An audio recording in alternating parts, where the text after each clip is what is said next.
De musique ou qui se revendique comme tel prédisait son déclin ou du moins un essoufflement certain. Il n'en est rien. Le rap se porte à merveille sur la scène française, Marie. Il n'en est rien, surtout en cette fin d'année avec au moins une dizaine de sorties d'albums dont ceux de PNL, Rof, La Méthode et bien sûr le nouvel opus de Kerry James. Il est avec nous ce soir, on va le retrouver dans un instant, juste après ce tour d'horizon signé Nathalie Sarfati, Philippe Hernando, Emmanuel Morel. Le rap français est en forme. Pour preuve, le nouveau titre Musique Nègre du rappeur Kerry James. Un morceau qui claque, truffé de références historiques et culturelles pour dénoncer le racisme et célébrer les luttes noires. Beaucoup de gens ont dit que le rap français allait s'essouffler, beaucoup l'ont même souhaité, il faut bien le dire, mais force est de constater que non, c'est une musique qui continue à évoluer, qui est devenue un petit peu l'équivalent de ce que pouvait être le rock yéyé dans les années 60, c'est-à-dire une musique qui était rejetée par les grands médias, mais qui plaît au grand public et notamment au jeune public. Kerry James ou encore JP Manova, ils font partie des artistes cités en référence dans un article des Inrocks sur les 10 albums qui vont retourner le rap français avant la fin de l'année. On y trouve La Méthode, Les Sages Poètes de la Rue, Hugo TSR ou encore Jordi avec son rap lent et contemplatif. Dans cette liste subjective, PNL, c'est le phénomène de cette rentrée. 7 jours après la sortie de leur album Dans la légende, ils sont déjà disques d'or et leur clip DAP a franchi les 50 millions de vues sur YouTube. Il y a ceux qui font du bruit et d'autres plus discrets qui poursuivent leur ascension. C'est le cas de Giorgio. Le rappeur de 23 ans, originaire de Guadeloupe, sort son deuxième album début novembre, Era. Effacer les mirages, apprécier le goût de la vie. Musicalement, j'ai l'impression qu'il n'y a pas ça ailleurs, que j'ai vraiment créé ma propre musique, quoi, avec des influences diverses et variées. Mais ça va, pour moi, musicalement, ça va bien au-delà du rap.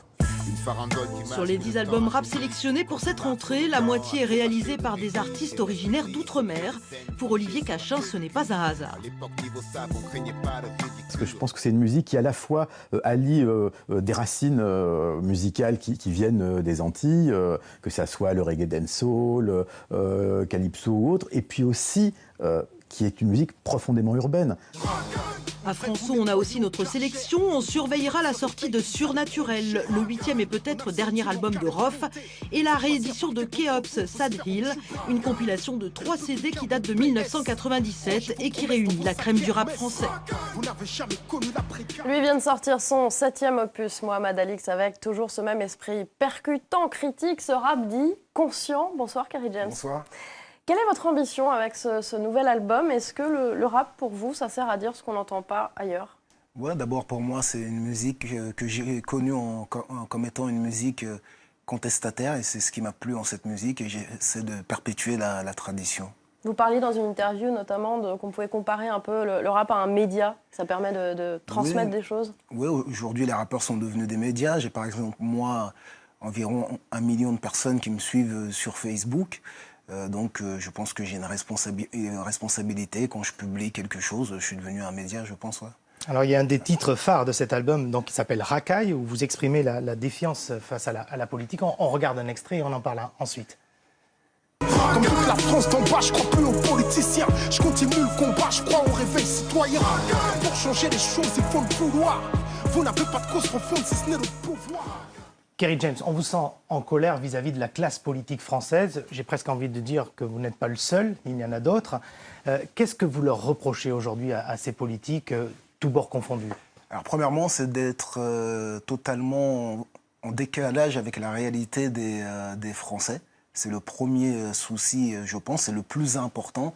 Je pense que s'ils étaient plus proches de la réalité des Français, il y aurait beaucoup moins de problèmes et beaucoup moins ce sentiment de rejet de la politique. Donc il manque quelqu'un, il manque une personne, il manque un porte-parole.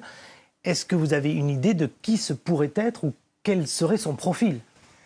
Ce qui manque, c'est un homme, je pense, qui aime la France. Pour de vrai. Un homme ou une femme, j'imagine. Un homme ou une femme qui aime la France. Et aimer, ça veut dire, par exemple, moi j'ai des enfants, je les aime, alors j'essaie de ne pas favoriser un enfant par rapport à un autre, j'essaie d'être juste. Donc il faut un homme qui aime, ou une femme, qui aime la France, qui ait le sens de la justice et surtout qui soit assez courageux. Et donc, il y a le courage, des fois, de dire non et de ne pas céder aux facilités. Voilà. Dans ce titre, Racaille, vous parlez de réveil citoyen. Comment, par exemple, comment se manifeste moi, très votre concrètement, réveil? il se manifeste à travers la musique parce que j'estime que la musique peut être aussi un acte citoyen.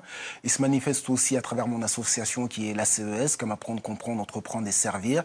On fait du soutien scolaire et du financement d'études supérieures.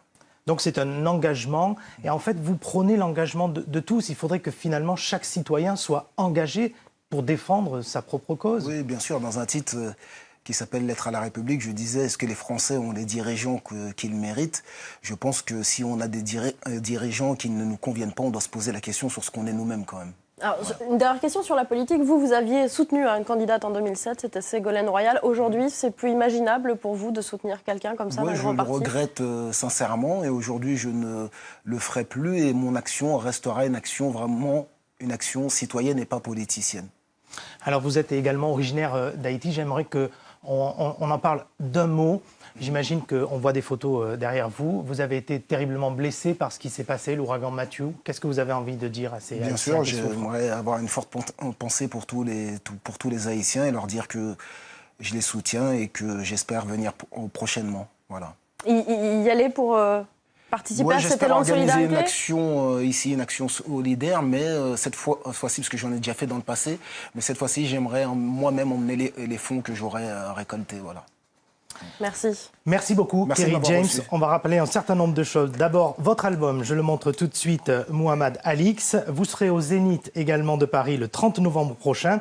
Et puis, un mot rapide, vous l'avez déjà évoqué sur votre association ACES, Apprendre, Comprendre, Entreprendre, Service, qui fait du soutien scolaire et finance des projets pour des jeunes défavorisés. Voilà, Merci j'ai beaucoup. tout dit. Merci beaucoup. Et 50 centimes reversés pour chaque album À chaque à disque cette vendu à association. cette association. Merci beaucoup. Merci beaucoup. Merci C'était à un vous. plaisir de vous recevoir.